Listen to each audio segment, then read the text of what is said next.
কুমড়ো পাতার ভর্তা তৈরির জন্য আমি বাটিতে জল নিয়ে নিচ্ছি আর পাতাগুলো বেশ ভালো করে বেছে সেই জলে ধুয়ে নিচ্ছি।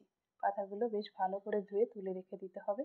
এরপর জল গরম করে পাতাটা দিয়ে দিতে হবে সেই জলের মধ্যে। এর মধ্যে লবণ, পরিমাণ মতো হলুদ গুঁড়ো দিয়ে 2 থেকে 3 মিনিট ভাপিয়ে নিতে হবে পাতাগুলো ভাপানো হয়ে এলে এটা তুলে রেখে দিতে হবে জল ঝরিয়ে। তারপর মিক্সিতে রসুন, কাঁচা লঙ্কা, কালো জিরে দিয়ে পাতাটা পেস্ট করে রেখে দিতে হবে।